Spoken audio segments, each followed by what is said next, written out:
जय माता दी मित्रों, बड़ों को प्रणाम और छोटों को प्यार। आज हम गजेंद्र मोक्ष की कथा का श्रवण करेंगे। मन को शांत और कथा को धैर्य से सुने। कथा को पूरा सुनने से उसका पूर्ण फल मिलता है। चलिए शुरू करते हैं।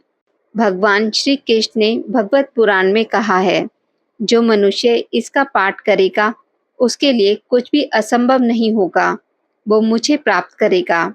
कथा को सुनने से भी वह मेरा प्रिय बन जाएगा। इसका पाठ ब्रह्म मुहूर्त में भगवान श्री हरि के सामने या कहीं पर भी भावपूर्वक कर सकते हैं।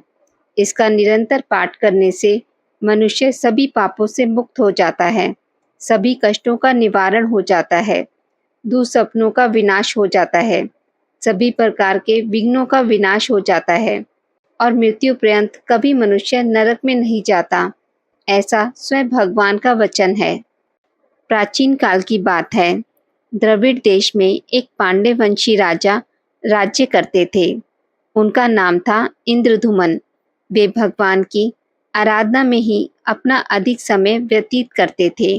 यद्यपि उनके राज्य में सर्वत्र सुख शांति थी, प्रजा प्रत्येक रीति से संतुष्ट थी, तथापि राजा इंद्रधुमन अपना समय राजकार्य में कम ही दे पाते थे। वे कहते थे कि भगवान विष्णु ही मेरे राज्य की व्यवस्था करते हैं, अतः वे अपने इष्ट परम प्रभु की उपासना में ही दक्षित रहते थे। राजा इंद्रधुमन के मन में आराधना की लालसा उत्तरोत्तर बढ़ती ही गई। इस कारण वे राज्य को त्याग कर मलय पर्वत पर रहने लगे। उनका वेश तपस्वियों जैसा था।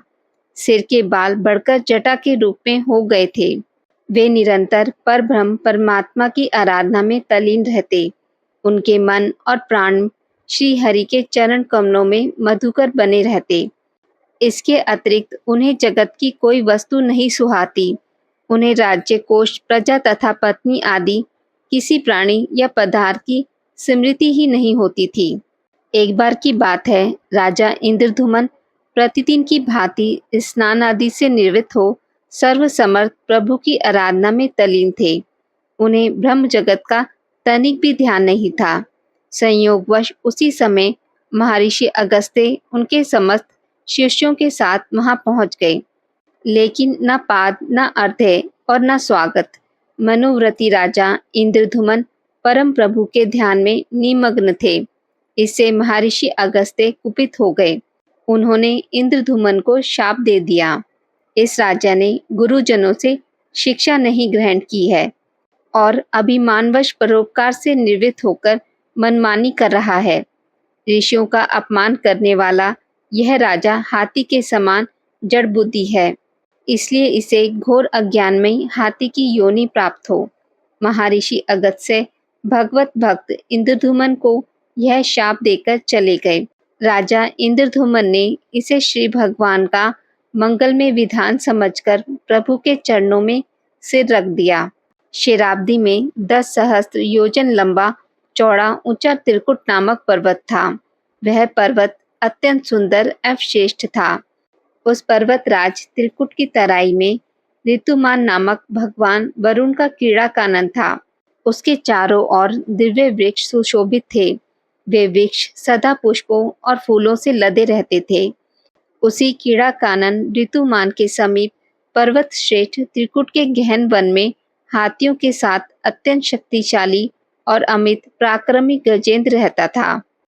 एक बार की बात है, गजेंद्र अपने साथियों सहित तृषाधिक के प्यास की तीव्रता से व्याकुल हो गया। वह कमल की गंध से सुगंधित वायु को सूंघकर एक चिताकर्षक विशाल सरोवर के तट पर जा पहुंचा। गजेंद्र ने उस सरोवर के निर्मल शीतल और मीठे जल में प्रवेश किया। पहले तो उसने जल पीकर अपनी तृषा बुझाई, फिर जल से स्नान कर अपना श्रम दूर किया। तत्पश्चात उसने जल क्रीड़ा आरंभ कर दी।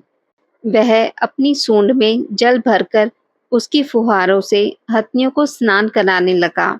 तभी अचानक गजेंद्र ने सूंड उठाकर चित्कार की।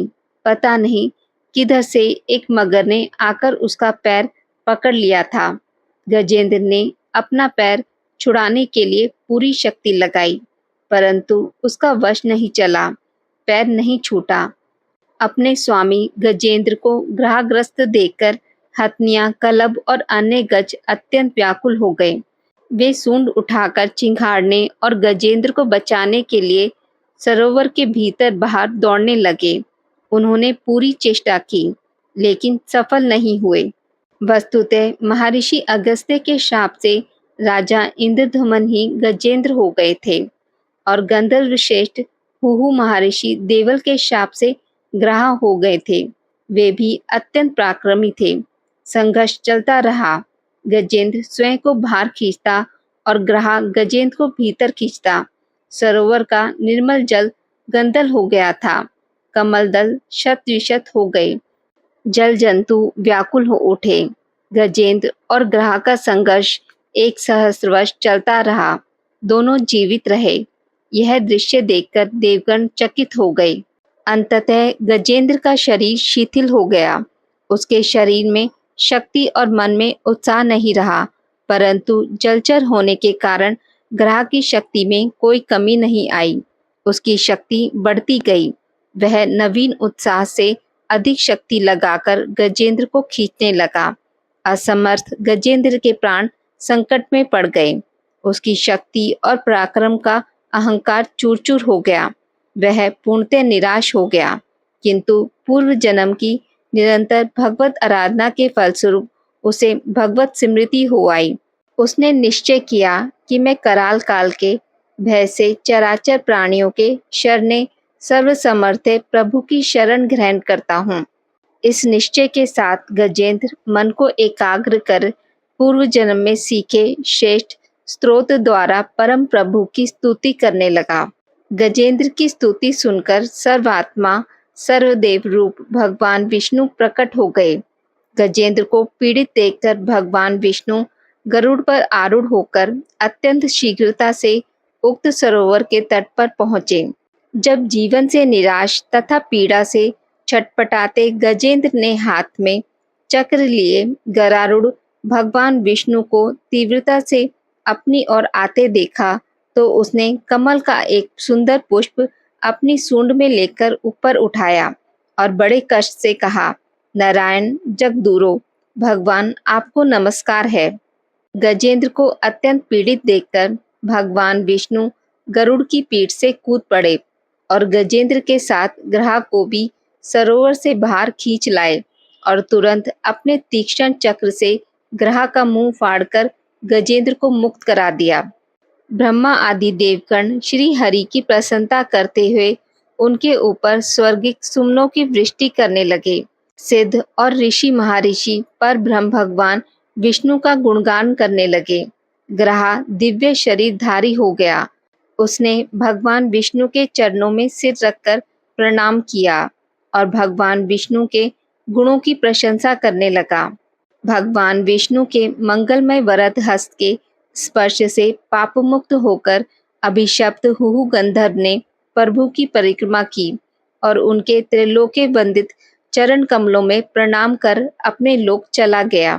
भगवान विष्णु ने गजेंद्र का उद्धार कर उसे अपना पार्षद बना लिया। गंधर्व सिद्ध और देवगण उनकी लीला का गान करने लगे। गजेंद्र स्तुति से प्रसन्न होकर भगवान विष्णु ने सबके समक्ष कहा, प्यारे गजेंद्र, जो लोग ब्रह्म मुहूर्त में उठकर तुम्हारी की हुई स्तुति से मेरा स्तवन करेंगे, उन्हें मैं मृत्यु के समय निर्मल बुद्धि का दान करूंगा। यह कहकर भगवान विष्णु ने पार्षद रूप में गजेंद्र को साथ लिया और गरारूढ़ होकर अपने दिव्य धाम को चले गए। आज की इस वीडियो में बस इतना ही। मित्रों, अगर आपको मेरी वीडियोस पसंद आती हैं तो उसे लाइक और शेयर ज़रूर करें और पूजा पाठ से जुड़ी जानकारी के लिए मेरे चैनल को सब्सक्राइब करना ना भूलें। धन्यवाद।